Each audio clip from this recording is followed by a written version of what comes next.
This episode of Says Who is brought to you by you through your support of our Patreon at patreon.com/sayswho.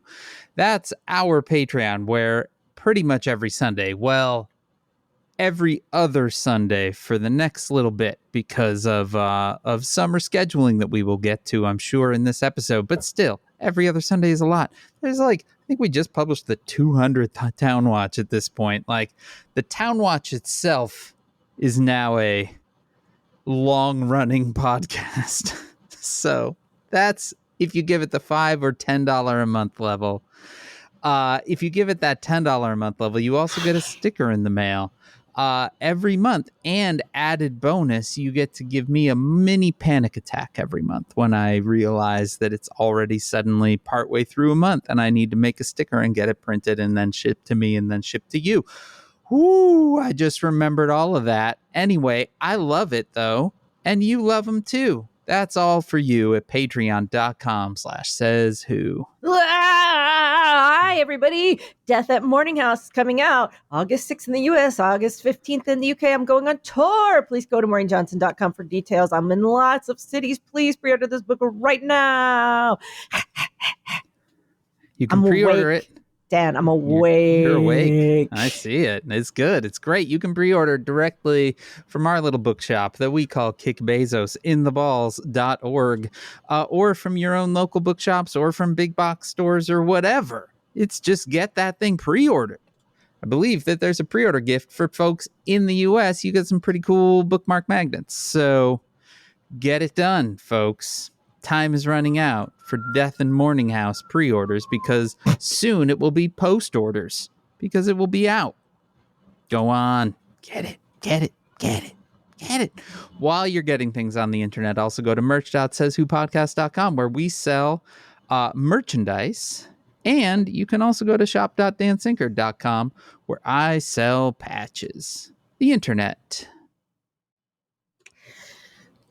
Oh, no. So 2 seconds ago, before I hit record, Maureen Johnson said to me, I've just been writing so hard. I've been so deep in it that I kind of feel like I'm on cocaine. That was literally 2 minutes ago. And now I just looked and Maureen had her head in her hands and just came out a full and complete air out of a tire sigh.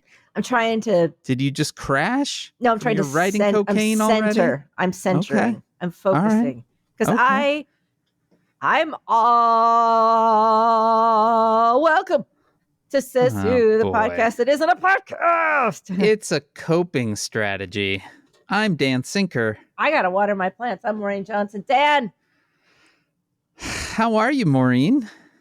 Dan, I need to tell you about my day. I would love to hear about your day. Here are the things going on this week and today. Okay. I have this book draft due on Friday. It is Monday. Mm-hmm. So I'm doing that. It's easy. Okay. And I'm working with my... It's not Monday, by the way. It's Tuesday. Well, in our world, it's Monday. Whose world? Is it? Oh, it is Tuesday. It's Tuesday today, Maureen. Oh, no. Oh, no. Oh, no, it is Tuesday. Oh, no. Hold on a second. Oh, no. I just need a second. Oh, no. You guys, I broke Maureen. No, it's fine. Okay. I think I'm dissociating. I was so buzzing from writing, I'm doing so fast that when I stood up, I realized I was grinding my teeth. Wow. I was like, you were literally grinding it out. I think I was. I was like, and I was like, Marina, what are you doing with your jaw right now, girl? And so this book, okay, today's Tuesday, and that's fine. After I record this, I have to record a bunch of videos that are, because the pre-pub stuff is happening. Yeah. Then I have to close everything down and get ready to go, because at 9:00 tomorrow morning, I get picked up to go to Philadelphia. Okay. Where I will be until Monday. Okay. I will nice, finish. Calm weekend at your parents' house, Look, as always. And things are spicy down there. I've been getting spiciness reports, and I was like, everyone just has to chill out. If you want to do anything weird, do it on Saturday, but everyone's got to be normal until then. Do you remember there was an email client back in the early days of the internet, but not the totally early days of the internet, like the mid early days of the internet. And I can't remember what the client's, like the application's name was, but it would put little chili peppers in your little subject line. Yes. To rate the spiciness level of the email that was coming in. Yes. What about it? Well, as you were talking about how things were getting spicy down there, I was just imagining those little chili peppers lining up. My father was taken out for one of the second times yesterday, and apparently he tried to pick someone a fight in the parking lot of Giants. So there's that. Oh. Look, man, I'm just laying it on the line. So I'll be down there. I'll finish. Now, once I come back on Monday after dropping off the dog, I will come back to Philadelphia. I'll come back to New York. Somewhere in the middle of there, I'm going into a meeting, and I'm doing a bunch of other stuff. Okay. And I will have to pack up everything, get ready to go to England the next morning. Yeah. So that's a transition day. There's other stuff due throughout this, by the way. Like this afternoon, I have to record all these videos and like do all this other stuff besides writing this book. Yeah. And then on Monday, on Tuesday, I go to England. My hand is numb. I think that I have maybe overloaded the circuits a little, but it's fine. It's the fine, email Dad. client was called Eudora. Oh. In case you were wondering. Is it fine? My legs did start involuntarily twitching. Okay. But I was really going, Dan. Yeah. When you get into flow state, your brain, everything kind of switches on at like a level. And you become really unaware. But it turns out I think I also, because I was answering all these other things as I was doing it, I may have lit too many things up. Yeah. So I think that after we record this, I'm going to lay down and do a quiet, gentle meditation for maybe 20 minutes to a half an hour, just to because my hands are numb from it. Dan. Not this hand. This hand's fine. Just the right hand. Just your right hand is numb. Do you have any pain across your chest? No, I'm fine. Okay. I'm just a little, I think I'm overextended. I think that's accurate. Yeah. But you're kind of in it now. What do you do when you're overextended? I usually feel like I'm having a borderline heart attack. Right. And, then I head down and try to power my way through it as best I can. So you've been where I am right now. Oh, yeah. Yeah, you know what the feeling. Yeah. I mean, I think the thing that is hard, and I have certainly been there, is you have a combination of hard deadlines on work and family stress on top of it. Either of those two buckets are hard. And when they combine and then fully overlap, it definitely feels difficult. I want to show you something. Hold on. Oh, okay. She just took her headphones off and walked away. Sure, it's going to be a normal thing that she's going to show us, right?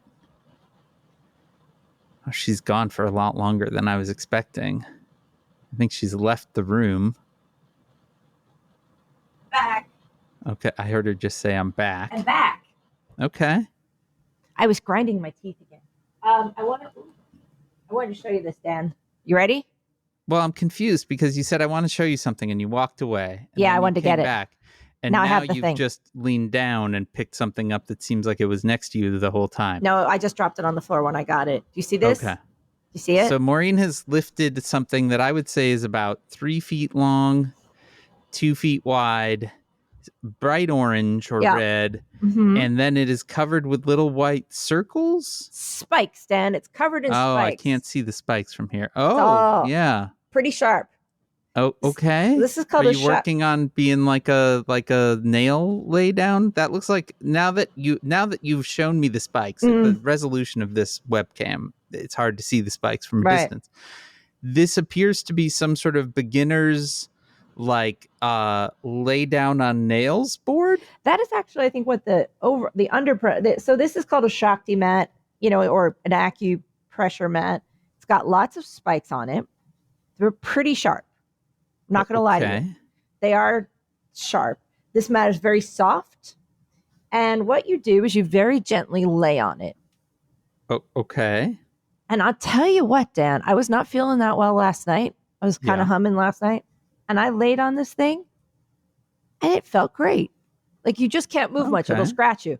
But you have to just lay on it gently and relax into it. Oh, okay. And it actually works.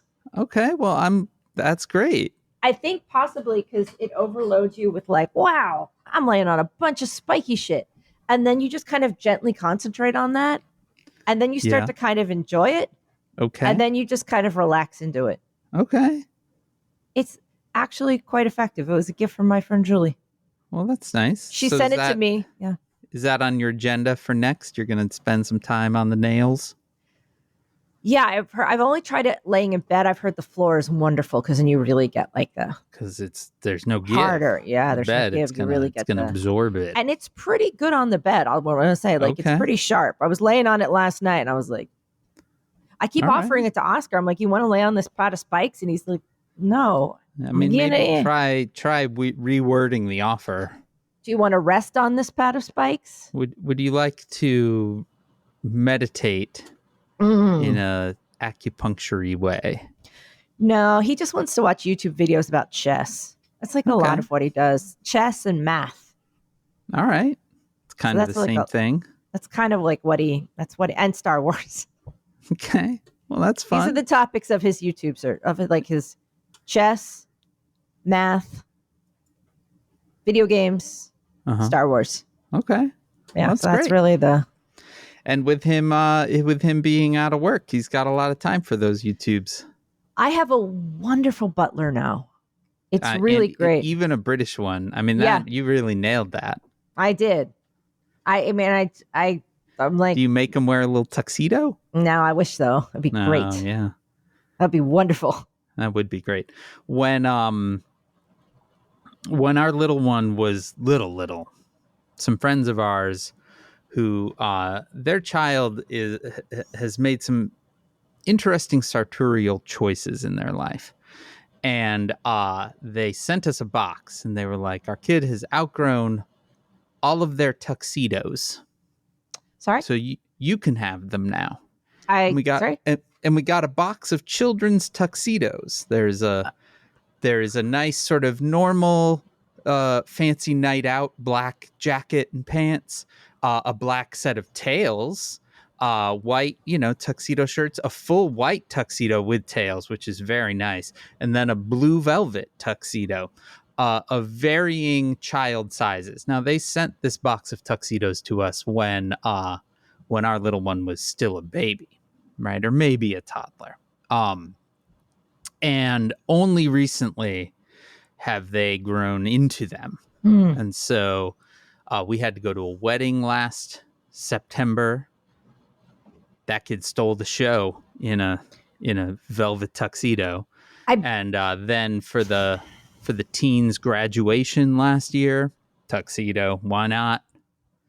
Now, Dan, I have a follow-up question. Okay. Is this child Fred Astaire? Why does he have a box of tuxedos? As I said, this kid has made a number of very interesting sartorial choices in their life. I would say that kid's parents have made, because I don't think unless he's buying tuxedos with his pocket money, which again, I would love to see. The request comes in and then right. The parents I would like fulfill to that request. Buy a tuxedo. Yeah. But I think that there was a period of time when they were like 7, 8, 9 or so that they kind of wore tuxedos to school every day. I'm resting my feet on a mat full of spikes right now. So I just want to say that let people, let the children use it. Let the children grow it. Let all the children boogie. You know what I'm saying? I don't, because I feel like you said, let the children grew it. Let the children use it. Let the children choose it. Okay. Let the Children Boogie.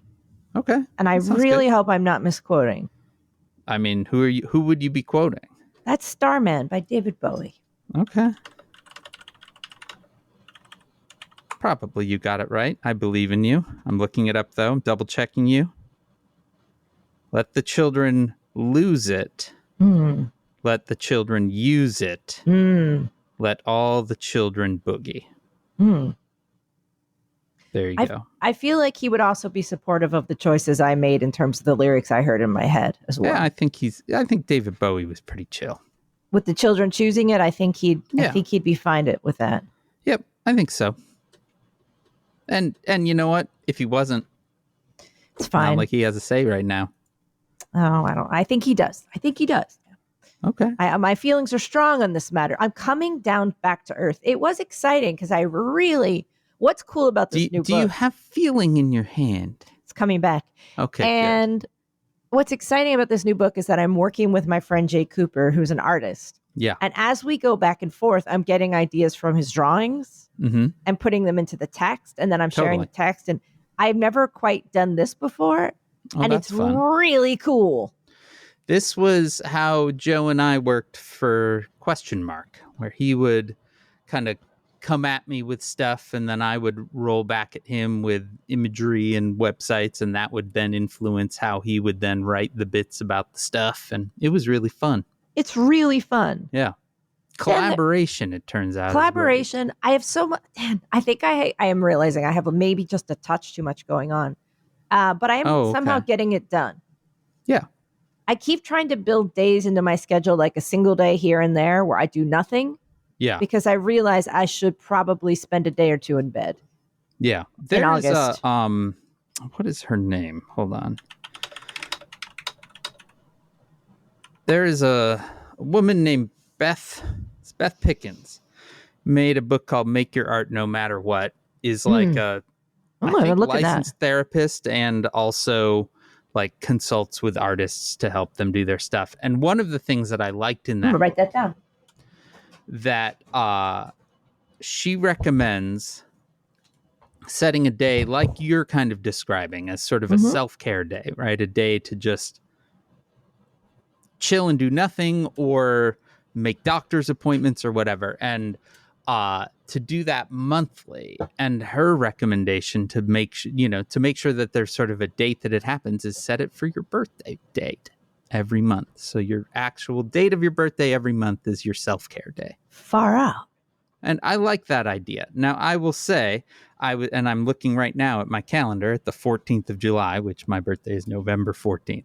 And I have a little thing that's marked self-care day. Now, have I done that ever? I don't think so. Maybe the first time I was like, okay, cool. I'm going to I need to do an annual physical. I'll set it for that date. I want to know, like, aside from going to the doctor, what does Dan Thinker do for self-care? What do you do to take care of you, Dan? I mean, if I were to try to do this better, I would give that as a day off, right? But what do you do on your day off? Like, what do you do? I know, right? When like, you're a parent, when you have a day off, you're mostly just chilling out with your kid. So, there's that. But I don't know. If you didn't have, like, you didn't have to be taking care of a small child. It's just it's a Dan day. No one's at home. And I didn't just collapse. You can, it's your day, Dan. You have it on your own. It's your choice. I mean, I think for me, it would either be kind of chill and watch stuff that I am interested in watching, but no one else would be interested in watching, probably esoteric documentaries or things like that. Or like going to the art museum or whatever. Like if I had actual energy, I would be like, I'm going to go chill at the art museum for a while because that's always nice.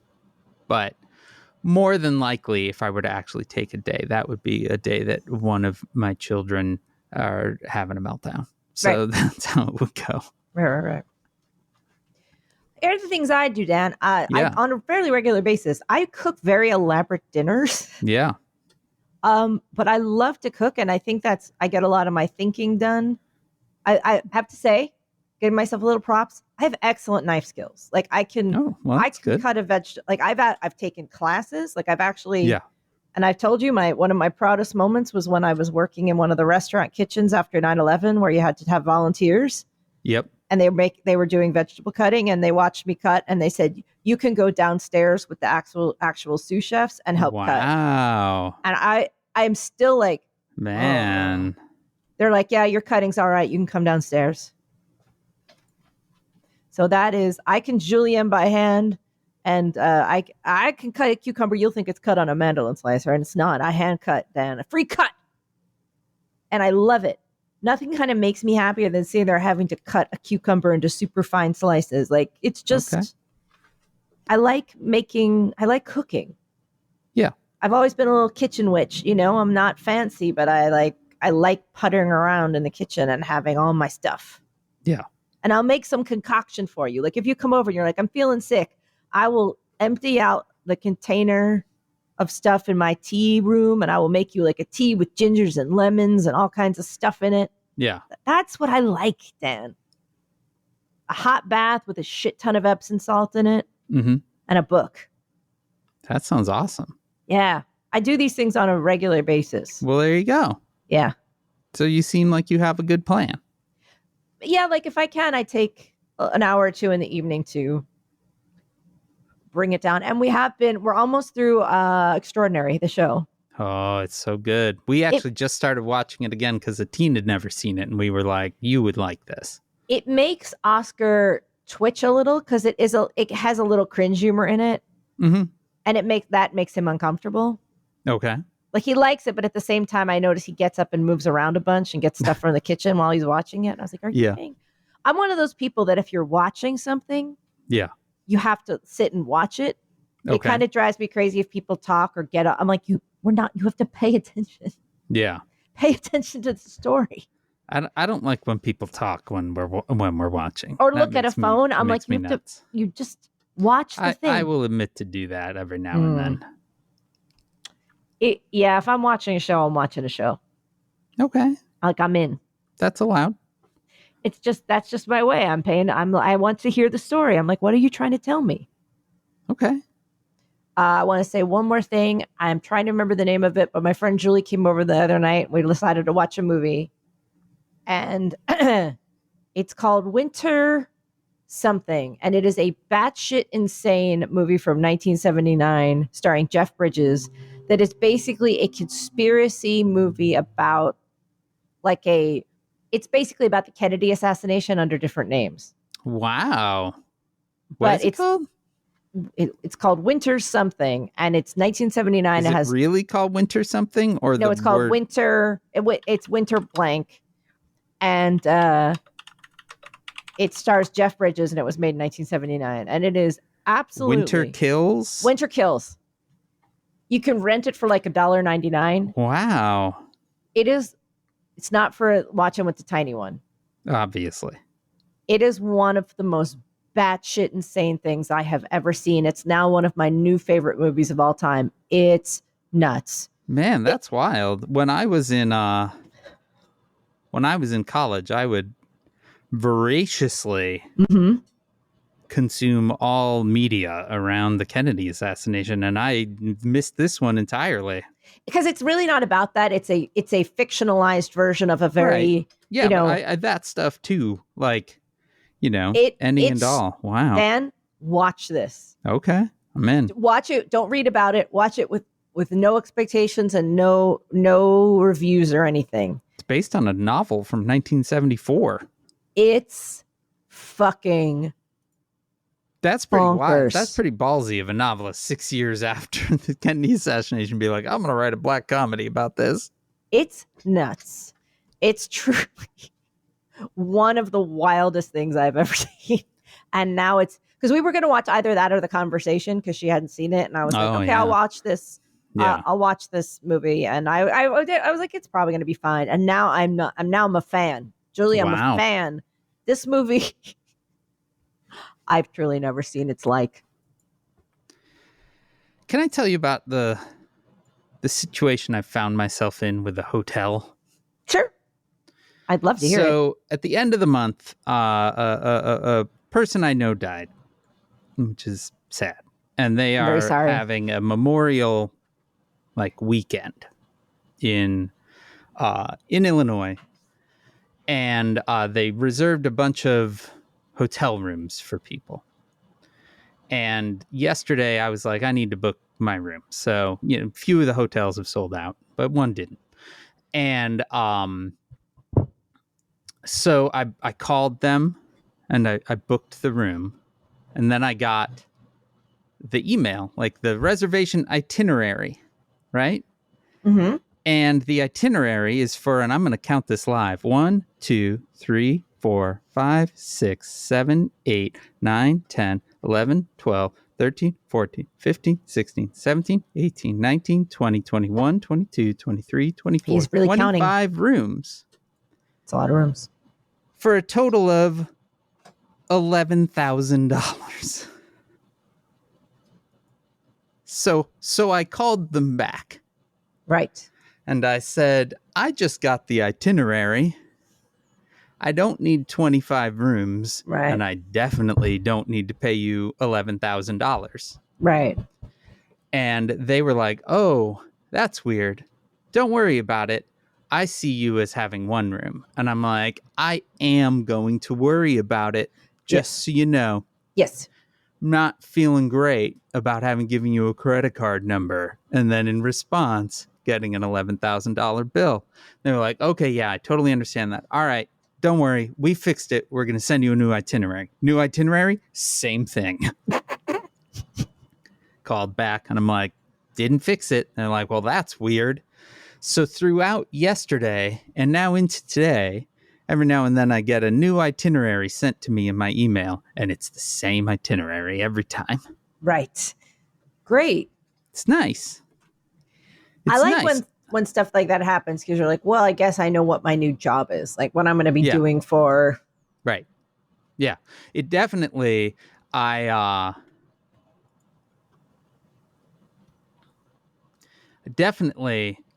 have a lot of extra time to continue to call a kind of B grade hotel in Northern Illinois. And tell you, please don't reserve 25 rooms for me for a total of $11,000. Yeah. Yeah. It's good. I love it. That's my life. As we were talking, another one came in. So that's why I suddenly And what does it say? Does it say? Same. Yeah. Same. So after we talk, I will be calling them back again. Right. It's also nice because I know that the wife of the person that died is probably real thrilled that a bunch of people that she invited to this thing are being deeply inconvenienced. Because when I talked to them finally in the afternoon yesterday, they were like, yeah, it's definitely a problem because it's happening to everyone. I'm like, oh, that's good. Great. Good. That's honestly, when you're having to run a funeral for a loved one, what you also want is a bunch of like real complicated administrative shit to go wrong. Yeah. It's great. I feel good about it. Dan, I know what you need. Okay. I'm now sitting on the spiky mat. I have it pressed into my back. Okay. And I have a jumper on so I can get bare. What you want is really, you don't want to like clothing only kind of impedes the spikes. You really want to be able to get them in there. All right. I feel better. Okay. Well, that's great. Do I seem better? You seem great. How's your arm? Is it have feeling? Full feeling again, Dan. That. You Full can't feeling. stop that feeling anymore. I've forgotten what it was like to have a numb hand. I forget how the song goes. Whatever I fall, it's turned into the floor, and something spiders and monsters. I don't know how that goes. I don't think that's the words. Pretty sure. Dan, look. Yeah. I think, and this is just a guess.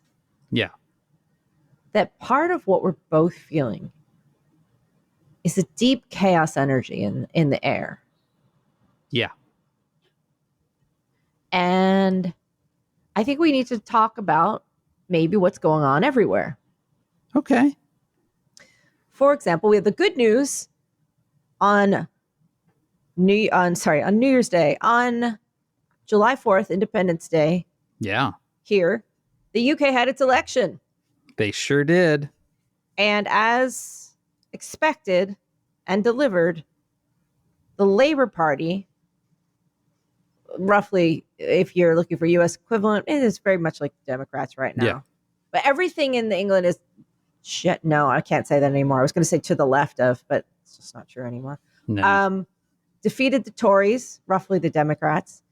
A new party had emerged, it's called Reform UK. It's basically the brown shirts. They are like their policies are like literal racism. It's exactly what you'd expect. It's like everyone else is bad. Look at what these cities have become because others are here, right, etc. So brown shirts. They split the vote with the Tories. Yeah. So as the Tories crashed, this ultra right wing party took a bunch of their stuff, and Labour swept. So now they have a new prime minister. Keir Starmer they sure is do. now the prime minister. I have to say that he did immediately get rid of the Rwanda policy. Good. Which was a horrific policy in which refugees trying to seek sanctuary in the UK, were for some reason put on planes to Rwanda. Although it never actually happened. Yeah, I was going to say those planes never actually. Never happened, but it sure one was. Person, maybe. I think it was some weird, really truly evil plan that they put together, and it never really came to fruition. But he immediately struck that down. So that was a good first day. Also in France, where it looked like the brown shirts were going to take over. Yeah. The more liberal parties formed a coalition and beat that shit back. Beat it way back. To third place. Yeah. And in fact, the left coalition ended up in first place. Mm-hmm. Macron and his kind of centrist folks hit in the middle. Yeah, the centrists landed in the middle, and Marine Le Pen and her actual gang of ghouls were beaten down. Yeah. And they did that. I mean, I think one of the things that is so interesting about these two, I know England isn't a part of Europe anymore, but I'm going to still say European elections, right? Is the UK one was announced 6 weeks before it happened, right? I mean, and Labour was going to win likely any time that got called, right? But still, that was 6 weeks to really pull it off. The French election was announced 4 weeks ago. 4 weeks, yeah. And like they had one vote that seemed like it was going to really go far right, and then a week later, boom. Like so, or maybe it was a little more than a week later. But these are very fast turnarounds. Also, really I want to roll back on the UK for a second because I have kept people abreast of my attempts to vote in the UK because of weird Tory rule changes that suddenly made it so that me, who was born in the UK but left at 3, could actually vote in this prime minister election if you could, produce some documentation and had an address that you used to live at. And so I talked to my mom. I got that address. I got approved to vote, and they sent me a postal vote, which took weeks to show up. It showed up. The vote was on the 4th. It showed up at my house on Saturday, the 29th.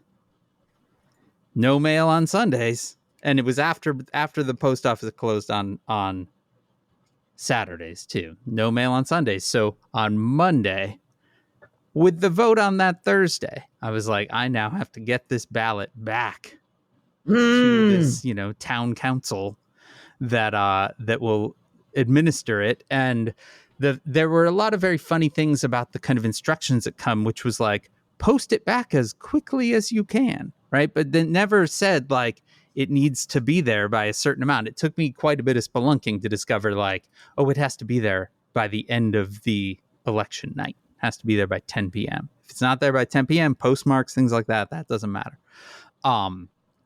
So I was like, okay, I'm making this happen. I look into the USPS. It was going to be like $140 to overnight it to them. FedEx was not much cheaper than that. And then DHL the international shipper that a lot of people forget about, they could do it. They were like, we can do it for 90. And I was like, well, that's what I'm doing then. And then they were like, and we can come pick it up from you. And I was like, well, that's even better.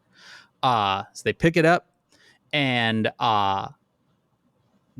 ship it off. I'm watching it go. First of all, one of the most amazing parts was they then issued me an invoice and they were like, actually, we overcharged you. It's only 60. I'm like, okay. Sounds great. Thank you. And then on the 3rd, I check. Everything's going smooth, right? My favorite thing is it went from suburban Illinois to Cincinnati, which is the city that I've been flying into and out of for all this work with Aquila. And then it flew from Cincinnati to the East Midlands. Then it went from the East Midlands to London. And then it had a big red exemption error. And I'm like, you're fucking kidding me. On the 3rd, I get an exemption error. So I am texting to their weird AI bot being like, what's going on? The weird AI bot finally moves me up to someone. I then talk to a guy, and this is on the 3rd, right? So I'm talking exclusively with US based people, right, and they are not going to be there on the 4th, right? I finally get through, and it turns out there was something weird about the postal code. I give them a new postal code, and they're like, okay, well, we can't guarantee it's going to be there on the 4th. It might get there on the 5th. And I'm like, you're fucking kidding me. And they're like, well, maybe it'll get there on the 4th. We won't know till the 5th, right? Like, great. But I checked on the 4th. Boom, received. Midday on the 4th. So I voted, and Maureen, I am happy to say that district, which went Tory before, flipped to the Lib Dems. You did it. It wasn't even by one vote. It was by 10,000 votes. Like, it was a landslide. Yeah, it was a really, truly it was a thunderous response. Yeah. Which is fair because for 14 years, the country has been absolutely torn to shreds by lunatics. Yeah. So we now come, Dan. Yeah. As we must. To the United States of to the presidential election, which is now, we are July, as we record, Tuesday, July 9th. Yep. So we are pretty much exactly 4 months away, right? September to August, September, October to November 5th. Yep. Tuesday, November 5th. So we are 4 months away. Yeah. And Dan, a little bit of a question mark now hangs over things. Yep. And has done for the past, how many days? 10 or so? 10, a little more. The debate was what, on the 27th? So I Thursday. think we're rolling up on 2 weeks now. Yeah. Yeah, we are. We're rolling up on 2 weeks. I'm going to move up my spikes. For oh, okay. That's probably smart. Whew. They are spiky. Upper back. Oh, yeah. Oh. You got to get one of these, Dan. I don't know that that's for me. Don't move because you will get scraped if you just go right. You have to right back. Oh, yeah. Oh. Spiky. Okay.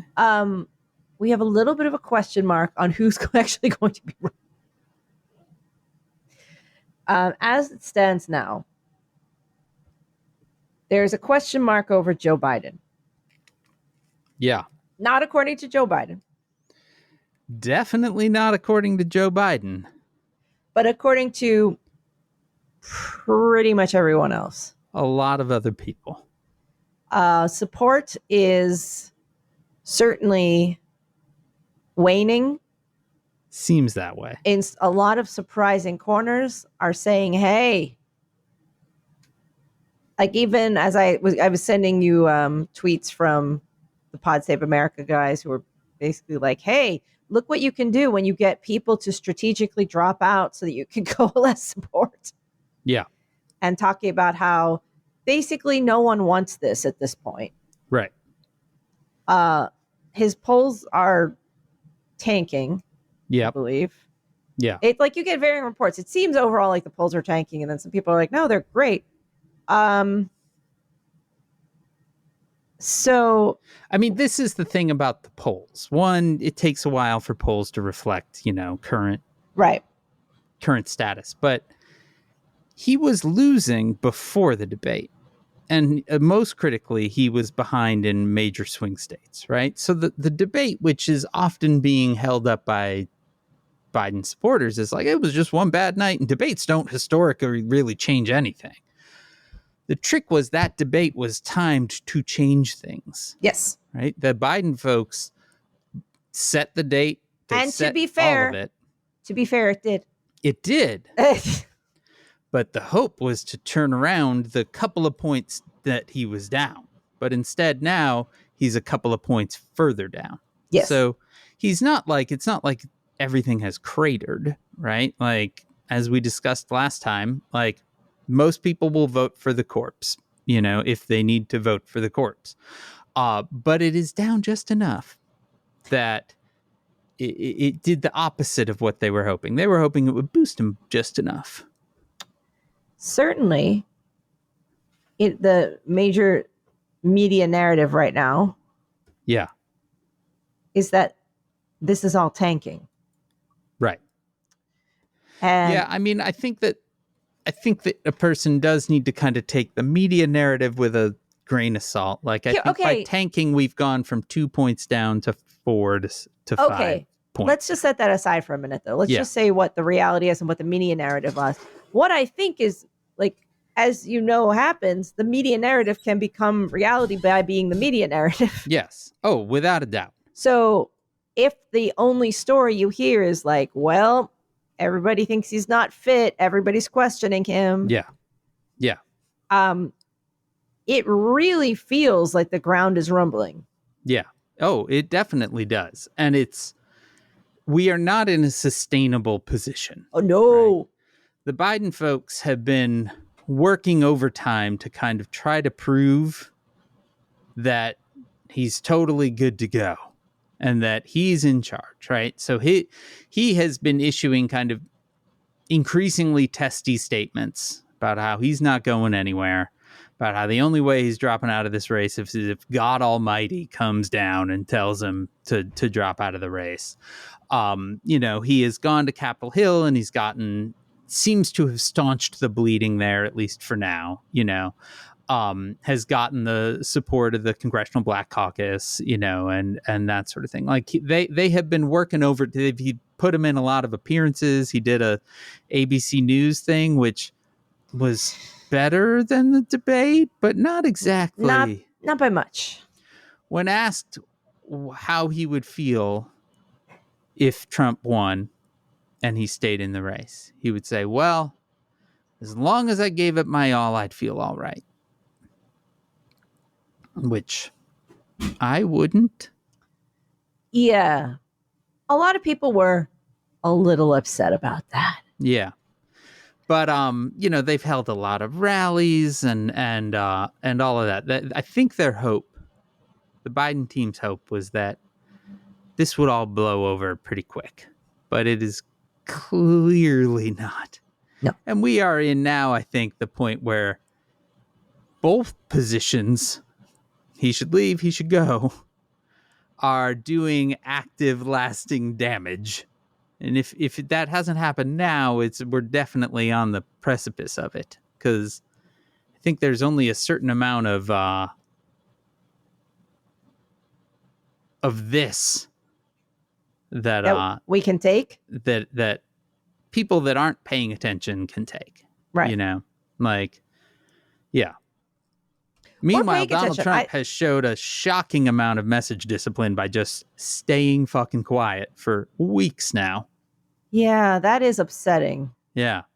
Like, whoever told him, like, just let them fight. And he's doing it.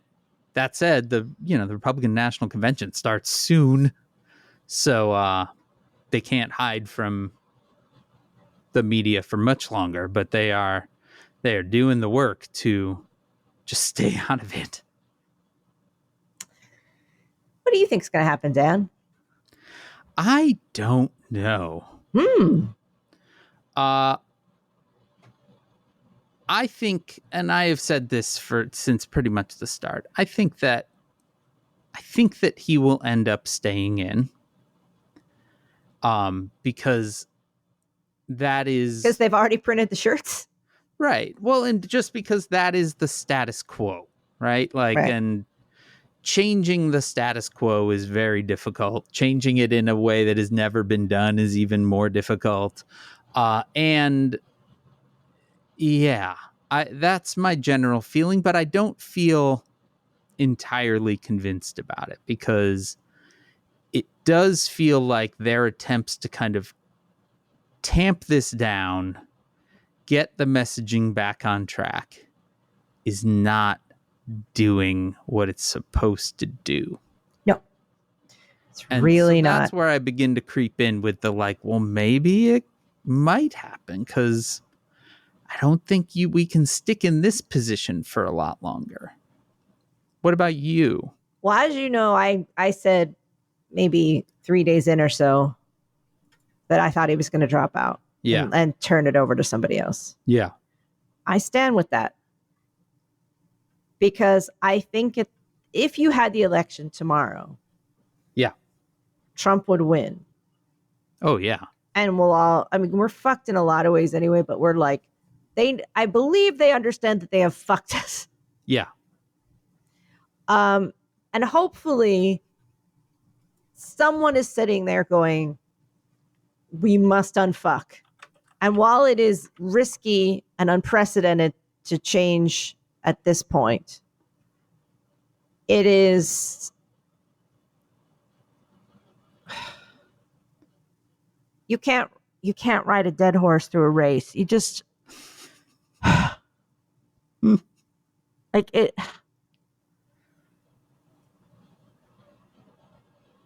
It's definitely a back-ish of the brain stress that I would prefer to not have right now when I have a lot of front of the brain stress. Same. And Yeah. just seeing it and going,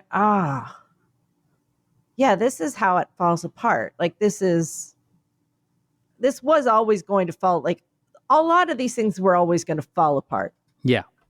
And seeing it actually happening, like, look at that. Look at that. That is something. Because you almost like, because the actual idea that he might win again is so bad that my brain mercifully is like, we're not going to actually show you the clips from that, Maureen. So we're just going to, I mean, you certainly know what's behind the door. Yeah. Some of it, and we got new stuff. Yeah. It's like Saw 57. Got new terrible things. And you don't want to see him. However, the only thing stopping him is this. And that's upsetting. Yeah. It's that's hard. Understandable. Yeah. It makes you kind of sleepy when you hear it. You actually just kind of, I just took a little nappy nap. Yeah. Your brain switches into the like, because what the fuck are we supposed to do? I'm going to shut the system down now mode. It's like, come on, get out there and what? Yeah. Get out there and what? Yeah. Nobody's going to be out there. It's not going to be like one of those things where everyone was like, come on, let's do call centers. Let's like knock on doors. It's going to be great. Yeah. No, we don't have that. That's not happening. And because like, look, you have lost the kids. You've lost the youth vote. Yeah. That's not happening. Yeah. I don't know, Dan. I really don't know. And I wonder if you changed it, would it be so surprised? Like, surprises can be invigorating. Like, wow, they changed it. Yeah. The very good dude, good thinker, funny person, Baratunde Thurston. Yes. Put out a little video the other day where he basically said, I have such love and respect for Joe Biden and the work that he did, to right the country after Trump and after COVID. But also, I am excited and invigorated at the idea that we could do something different. And it is exciting and invigorating to me in a way that makes me want to be creative and makes me want to, make change happen in a way that we haven't seen in a while, Yeah. And I thought that was a good attitude. And I also think in the light of especially the turnaround in France, Mm-hmm. Because they had very little time to pull that off. And Yep. it sure felt like the narrative up until the very end was Le Pen and the brown shirts are running, and winning. And then France descends into the, the far right fuckery. And yet that did not happen. Nope. And it didn't happen in large part because the far left managed to say, hey, you know what? Let's just pull everyone together. Doesn't matter if we really don't get along too much. Like, there's a bigger problem than our squabbles, right? And let's not only form a coalition that will run, but let's actually look at the seats that are there, figure out where we're going to split votes, and put the right, basically what happened, but the flip in England, where Reform UK and the Conservatives canceled each other out, and Labour won in a lot of places, right? And they sat and they looked and they said, okay, where are we going to end up cutting things? And they got 130 candidates dropped out just to strategically make sure that they were not going to, cancel each other out and put Le Pen into power. And they did that in weeks. Yes. And so to me, there is definitely a feeling of like, wow, wouldn't it feel wild and invigorating and potentially exciting to kind of throw out how we think about all of this and just go for it, right? Like, yes. And I feel like even before the debate, no one, but other than Trump cultists, no one was particularly excited about the idea of reliving the 2020 election. Exactly. No. Same candidates, same bullshit. Nobody wanted that. Worse. Right. And so the idea that we don't does feel exciting, and that we don't in a way that kind of came out of nowhere. Yeah. Feels exciting. That said, I can't help but think that we're all just kind of writing fan fiction. I don't know. I think it's bad enough now, and it's not getting better, that they realize they have to do it. Whoever they is. Whoever they is at this point. Right. Because when you hear Joe Biden talk now, he's not talking about positions. He's just talking about like the election itself. There's no like, here's what we're going to do. Yeah. It's just like kind of talking about it like it's a sport, like it's like just game day stuff. Right. And he doesn't have it. And if he ran today, he would lose. Yeah. We really can't have it. Right. So yeah, that's where my vote is, Dan. It's where it's been. Yep. I think that it's very clear at this point the dire straits that we're in. Right. Unless they're so craven as to believe like, okay, we'll throw this one under the bus and gather it together for 2028 because it's like all. Yeah. To that. And I'm sure there are people that think like that. Yeah. You have to throw up your hands and go, yikes. Yeah. Yeah. I don't want to be that's like, there is no 2028, but they're like. Yeah. It's not set in stone. No. So that's where we are. That is where we're at. So there is this kind of like hum underneath the universe right now of like, wonder what's going to happen, which is Yeah. a little. What we needed was a frisson of confusion. That was a very fancy word. Yeah, well, I'm a fancy person. Like What we is needed a frisson? I don't even know what that frisson. is. Frisson, a touch, an air, a feeling, a gentle light layering of something. I have always read that word as Frisian. Well, that's what it is, Frisian. Yeah. I didn't know it was all fancy. Yeah. I didn't know you had to say it and then go, exactly. Well, it's French. It's clearly very Let's French. be a little more French now. I think that's a good plan. Let's just be a little more French. Grab a baguette. Let's get bakery stuff delivered at our door in the morning. Yeah, sounds good. Let's ride a little bicycle. Yep. Listen, sit with smoke the giton. Yep. Fuck these fascist pigs. We fuck them. We fuck these fascist pigs. And they did. You did. Fuck those Good fascist job, France. Pigs. Fuck those fascist pigs. That's right. And on that note, Says Who is made possible by you through your support of our Patreon at patreon.com/sayswho. That's our Patreon, where pretty much every Sunday, certainly every other Sunday for the next little bit, you get a whole nother bonus episode. You get a little thing we call the Town Watch, which is sort of like this, only 30 minutes and looser, but also pretty great. Anyway, that is if you give it the $5 or $10 a month level. That $10 a month level also gets you a sticker in the mail because you become a member of the Says Who Sticker Club.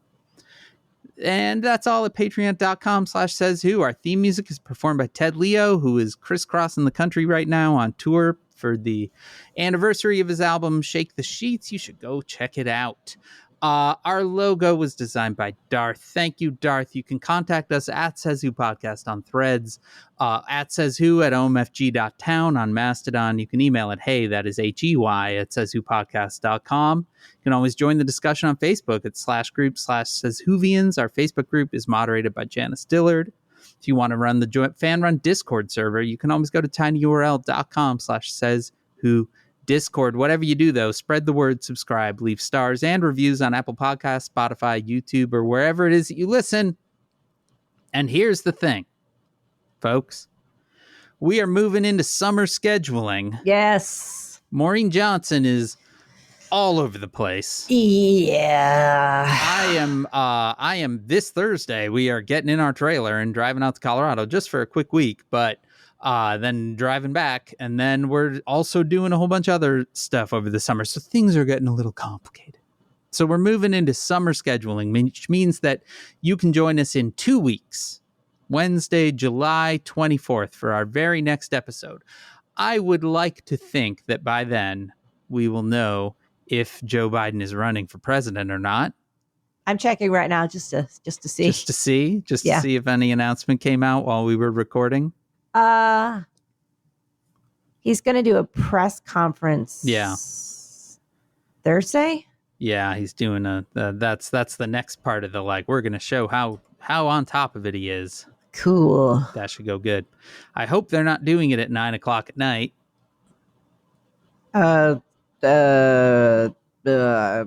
They maybe, I don't know. I mean, I would assume they want prime time for it, so who knows? Anyway, July 24th. That's when you're going to hear from me and Maureen again.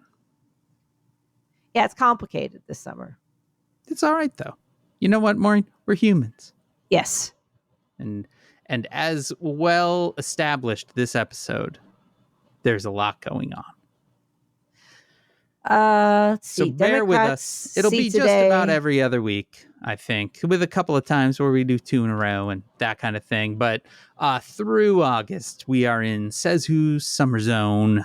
Dan! What? You forgot the most important story of the day. Okay. I can't believe this.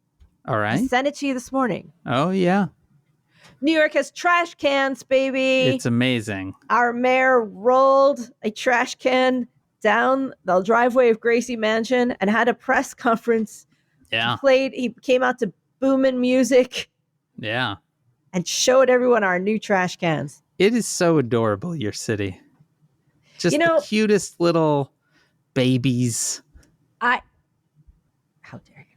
I sent you a quote last night. I believe was from Ira Glass about moving to Chicago, and he was moving to New York from Chicago. Moving to Chicago from New York, I think. I think it was the other way around. And he was like, you must miss New York. He's like, are you kidding? You can get a huge apartment here for cheap, and you can have a car and drive around. Chicago's awesome. It's true, but so for guess fun, where he lives now? New York. I looked up Chicago real estate prices. Yeah. You can live in like a giant mansion in Chicago. Talk to everyone in Chicago, and they complain about how expensive it is now. So it is nothing, Dan. Yeah, I know. It is so crazy. I was like, that's a house. Come on over. That's a house. You could buy a house. Yeah. It's nuts. Yeah. Come on over. Anyway, from my basement in Would Chicago. I thrive in Chicago? Sure. Sure.